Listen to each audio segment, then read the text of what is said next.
My name is Nick Montoya, and I work at Moog Music, and this right here is the brand new Model D Minimoog. It's a painstaking recreation of the original. We went to great lengths to make sure that we did it right because, as many of you know, this is probably the most iconic synthesizer of all time. So for that reason, we had to bring it back, but we also had to do it the right way. It started with having a golden sample to listen to, because if you've ever played a Minimoog and you played your friend's Minimoog, and they all have that Minimoog sound, but there's something personable about each one. So, we had to kind of define what made that sound so good. And we found that a lot of people gravitate towards the Rev 2 or the second Rev of the oscillator board, which isn't the earliest with discrete transistors, and it's not the latest one post serial number 10,000, but that middle run, which is the majority of Minimoogs out there, have that style of oscillators. So it's very easy, just range and scale to tune the oscillators, and it gives you that full, Minimoog Model D sound that everyone's going for. The ladder filter in the Minimoog was different than the ones that came before it, like the 904A, which is the famous, modular Moog low-pass filter. It was kind of,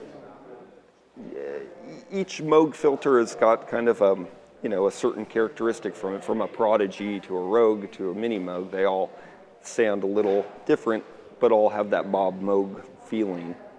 The Minimoog Model D it's one of the hottest, smoothest sounding filters probably of all of them, and part of it really is it is the parts, and they use different parts in this than the old modular stuff. So it's special. It's a sound that you can't quite put your finger on, but it's there. I mean, it's that Moog sound, the Minimoog sound. So, this is a control panel I think a lot of people are very familiar with. Whether you've been in front of one or not, you know this control panel. It's one of the most laid out, intuitive control panels for a synthesizer, and I think that's probably why it's so iconic to this day. We have your basic controller section for glide, fine-tune, modulation mix, your oscillator bank and mixer section, the coveted Minimoog filter, and just this beautiful cabinet and keyboard right in front of you. It's all there, and it feels and looks and smells and sounds like a Model D, and that was the most important part, I think. With new features aside, we wanted to do justice to the original instrument, and I think we really did. But we couldn't stop at just that. We had to add more modern functionality like MIDI for people, MIDI in and out for note, pitch bend, aftertouch, and velocity. But we also added an LFO, because if you ever played a Minimoog before, you know that you would have to sacrifice oscillator 3 to be your source of modulation. In this case, that's not the case. We've added this LFO, which is two shapes to choose from. In the down position, it's triangular. In the up position is a square wave. And the rate knob is right here on the LHC as a great place for a performance control for right next to the pitch and mod wheels. The modulation mix is probably the thing on the control panel that's changed the most. On the original Model D, you could sweep between oscillator 3 and the noise source as your sources of modulation. But now, with these added controls, which we've kind of very camouflaged in here as to not take away too much from the original aesthetic, you can choose some pretty powerful modulation routing for what you could or couldn't do on an original Model D. So you can sweep between, using the modulation mix knob, between modulating using oscillator 3 and the LFO. So you can kind of have these two dueling LFO sounds, which a lot of people loved the Moog Sonic 6 for back in the day. So you can do some really cool stuff that's all Sonic 6. And the LFO itself, while it seems really simple, it can go up into the audio range around 200 hertz. So you can use it as a really great tone source on its own, which is really cool. So, beyond that, the original Minimoog had CV inputs, but no CV outputs. And I know, since I've worked on a lot of old Model Ds, that a lot of people really want CV outs. They want to control their Mooger Fogers or a modular system or other synths they have that run with CVs. And they want to use their Model D to do it. So we, of course, added a small bevy of CV outs, quite a few, really. One that's really cool is the after pressure. This is the same high-quality FITAR keyboard that the Voyager used. And of course, the Voyager had after pressure that you could use in just about any sort of way. What's really cool about the after pressure on the Model D is we left it up to the player to decide what they want to use after pressure for. So it's kind of modular in the sense that the after pressure is not attached to anything until you attach it to something. And because there's all of the original CV inputs that the Minimoog had for loudness control, pitch, and filter control, you can use the aftertouch output, route it right back into a CV input on the Minimoog, and be able to do things that you could never, ever dream of on a Model D. Let's just listen to the oscillators. This is just one Minimoog oscillator, and it's one of the greatest sounding oscillators. Really nice and thick and warm, just on its own. We'll layer in oscillator 2.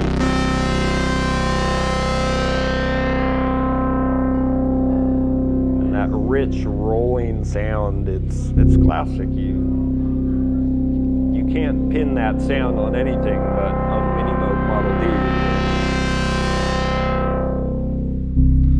But let's explore the new oscillator modulation features. Well, modulation features, I should say. On a traditional Minimoog, we could get a nice little filter wobble. In this case, we're using oscillator 3 in the traditional way to wobble the filter, or modulate the filter, with a triangle shape. Now we can sweep the modulation mix to incorporate some of the square wave from the added LFO. And now we have a much more complex modulation happening. Two different wave shapes going at different rates can create some really cool rhythmic textures that you just could never do on a Model D.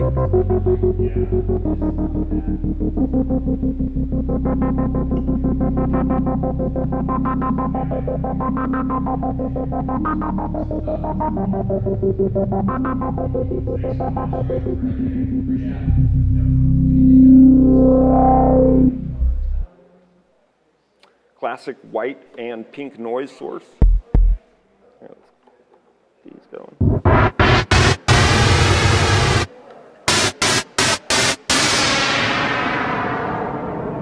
So you can dial in some really cool sound effects, percussion hits, snares, basses, and stuff with that classic noise sound. Let's just listen to all three oscillators and bring them in one at a time. Square wave, 1, sawtooth, and 2. Go for a pulse on 3.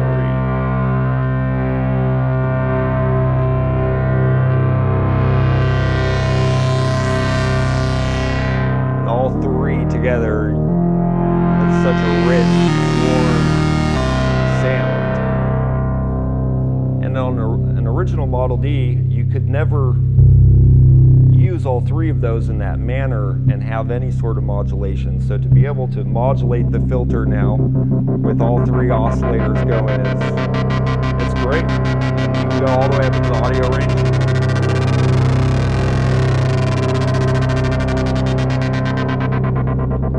And into the stratosphere.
So right now we're just demonstrating how to use the after pressure output, running it back into the filter input to attenuate the cutoff frequency by adding pressure to the key. There's also a handy little trimmer right next to that output so that you can dial in how intense the after pressure effect is. It's like an attenuator for the voltage output.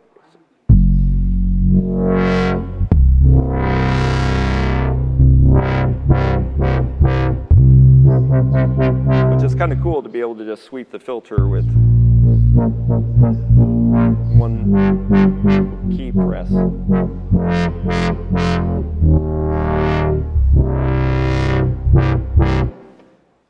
We could also bend pitch if we wanted to. Kind of up into the stratosphere. Dial it back a little.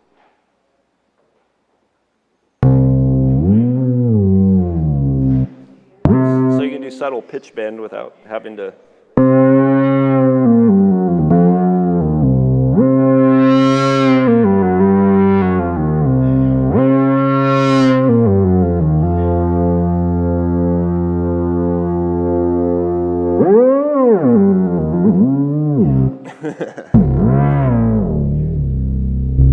which can be a cool effect too, I suppose. See what else can we do with this? Plug it into, well, we could do something with the filter again. But we'll add some modulation.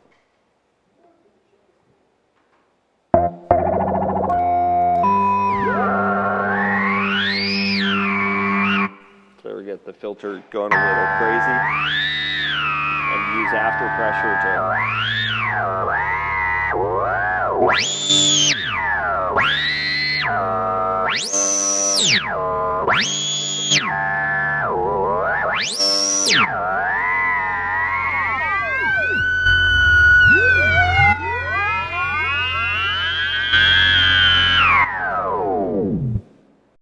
So we're going to do a limited run here at Moogfest, and they will be available to Moogfest attendees.